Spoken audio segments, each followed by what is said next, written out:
माननीय केंद्रीय राज्यमंत्री नामदार रक्षाताई खडसे, नंदुरबार जिल्ह्याच्या माजी खासदार हिनाताई गावित तसेच रोहिणीताई खडसे यांच्याविषयी समाज माध्यमावर प्रसारित झालेल्या कथित आक्षेपार्ह, अश्लील व बदनामीकारक ऑडिओ क्लिप प्रकरणी संबंधित व्यक्ती विजय वसंत चौधरी यांच्यावर तातडीने कठोर कायदेशीर कारवाई करण्यात यावी या मागणीसाठी आज समस्त लेवा पाटीदार गुजर समाजाच्या वतीने नंदुरबार येथे भव्य शांततापूर्ण जाहीर निषेध मूक मोर्चाचे आयोजन करण्यात आले। मोर्चेमध्ये महाराष्ट्र, गुजरात व मध्य प्रदेश या 3 राज्यातील लेवा पाटीदार, गुजर समाजातील माता भगिनी, ज्येष्ठ नागरिक, युवक युवती तसेच समाज बांधव मोठ्या संख्येने सहभागी झाले होते। समाजाच्या एकजुटीचं व सामाजिक बांधिलकीचं दर्शन या मोर्चातून घडले।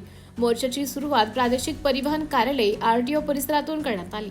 त्यानंतर जिल्हाधिकारी कार्यालय पोहोचून अप्पर जिल्हाधिकारी तथा जिल्हा दंडाधिकारी धनंजय गोगटे यांना निवेदन सादर करण्यात आले। तसेच जिल्हा पोलीस अधीक्षक कार्यालयामार्फतही संबंधित अधिकाऱ्यांकडे निवेदन देण्यात आले।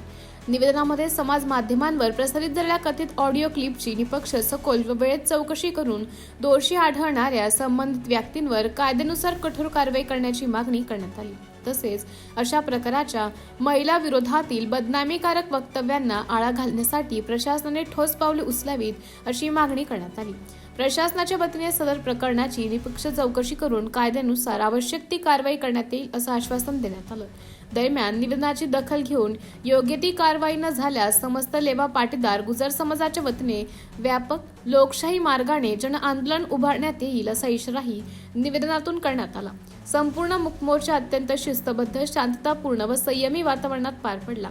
समाजातील सर्व घटकांनी मोठ्या संख्येने उपस्थित राहून महिला सन्मान, सामाजिक ऐक्य आणि न्यायाच्या मागणीसाठी एकमुखी भूमिका मांडली। MDTV न्यूज साठी तालुका प्रतिनिधी संतोष आखडमल शहादा।